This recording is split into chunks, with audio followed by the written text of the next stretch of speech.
He was 78. Sharp mind, steady hands, walked 3 miles every single morning, lived alone, cooked his own meals, paid his own bills. The kind of man people quietly admire without ever saying it out loud. He came in for a routine checkup. Nothing urgent.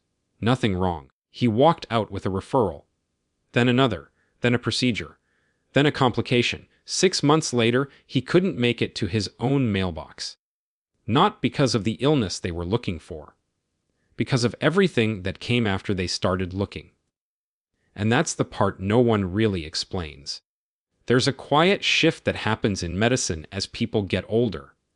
It doesn't come with an announcement. No guideline is handed to patients saying, from this point forward, things are different. But they are. At 50, the idea of early detection feels almost unquestionable. Find something early. Treat it quickly. Extend life. That logic has saved millions of lives. It's powerful. It works.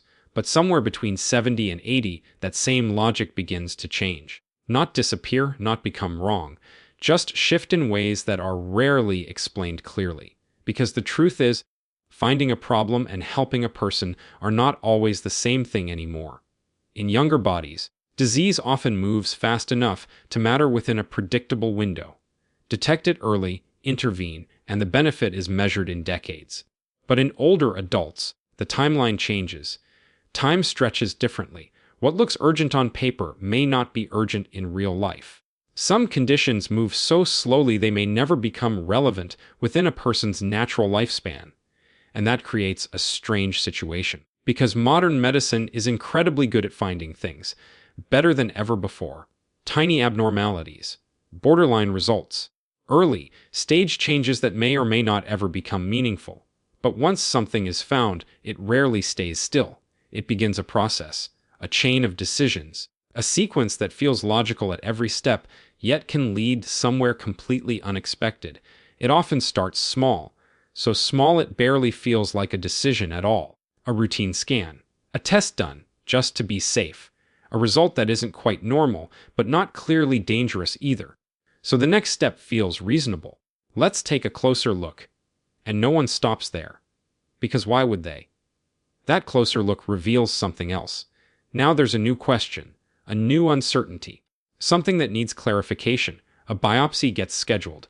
The biopsy causes a minor complication, maybe bleeding, maybe inflammation. That complication requires monitoring. Monitoring reveals something incidental, an irregular heartbeat, perhaps. Something that was always there, but never mattered before. Now there's medication. The medication causes dizziness. The dizziness leads to a fall. And suddenly, a person who walked into a clinic on their own is navigating a completely different reality.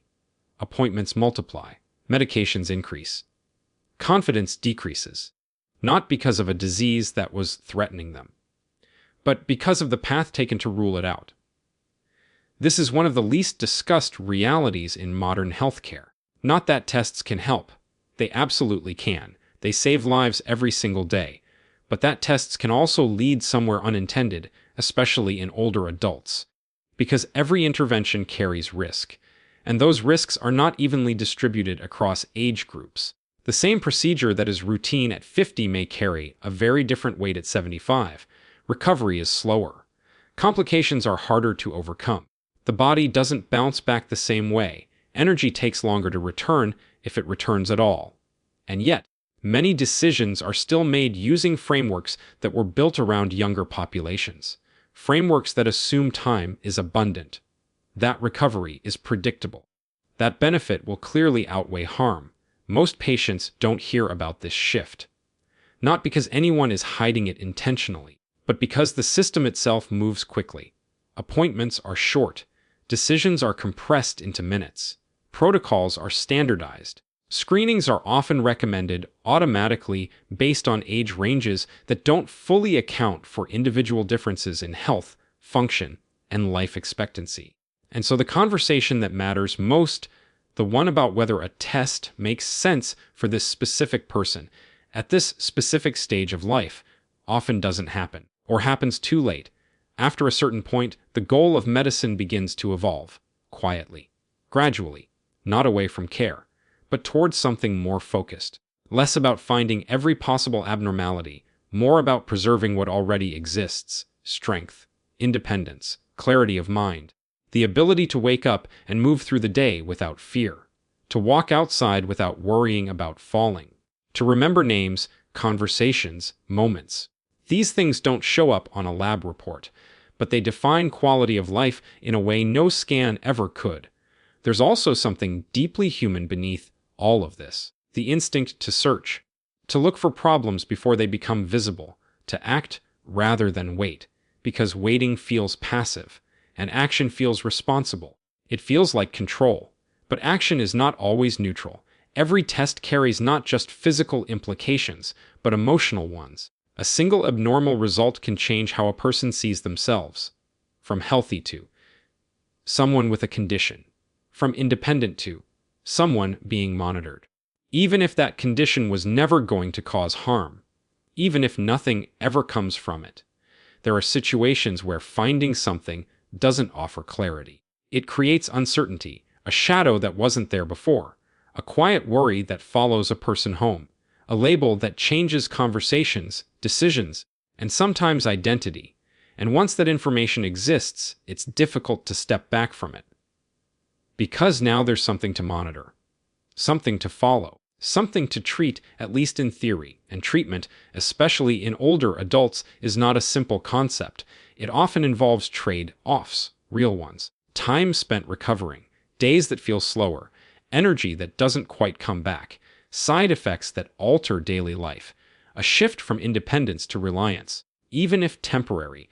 And sometimes the benefit gained is smaller than expected, not because the treatment failed, but because the original problem was never going to grow large enough to matter. There's a question that quietly changes everything. Not, what might this test find? But what will change if it does? Because the value of a test isn't just in detection. It's in what comes next. If the answer leads to a treatment that improves life meaningfully, the test has purpose. If the answer leads to interventions that may not alter the outcome, but may alter the experience of living, then the equation becomes more complicated, more personal. Time becomes a central factor in these decisions, not just how long someone might live, but how that time is experienced. A year spent recovering is not the same as a year spent living freely.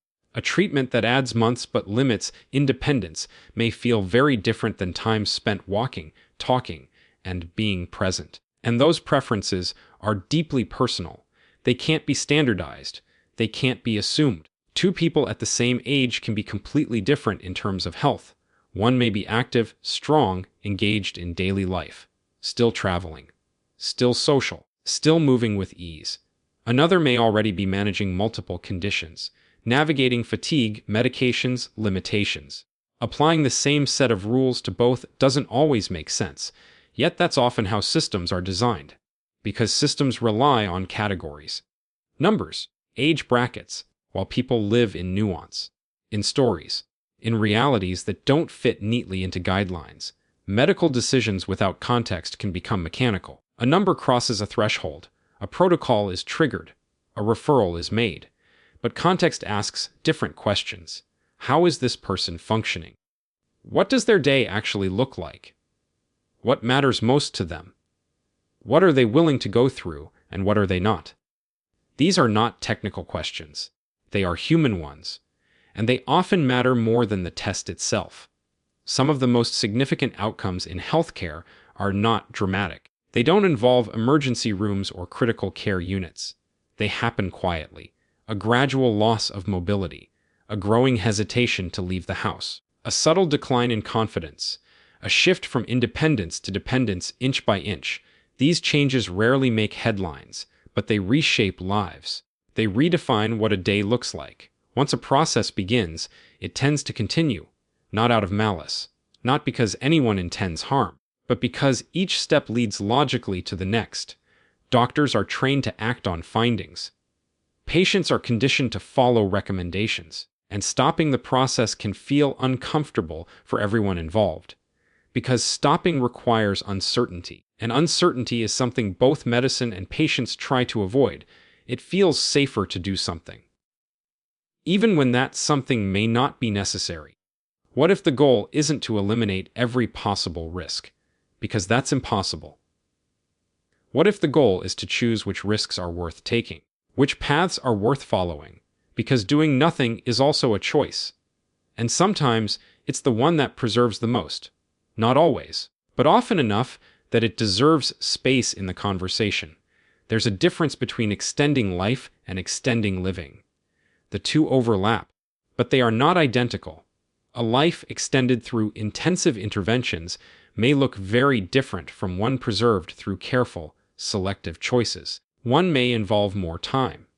The other may involve more freedom, and neither is inherently right or wrong.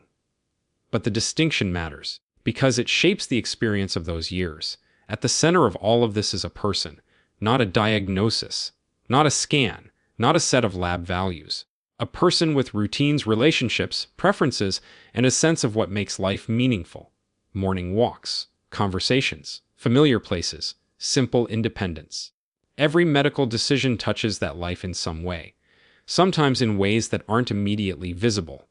There is often a moment, brief, almost unnoticed, before the first test is done, before the first step in the cascade begins. In that moment, there is still space to pause, to consider, to ask what the path ahead might look like, what it might lead to. That moment doesn't last long, but it exists, and recognizing it can change everything. Medicine has the power to heal, to extend, to transform. It also has the power to complicate, to burden, to redirect. Both realities exist at the same time, and understanding that duality is not about rejecting care. It's about seeing it clearly, without assumptions, without automatic decisions. Because more intervention is not always better intervention, and finding more is not always the same as gaining more. Especially later in life, the most meaningful outcomes are often the simplest ones.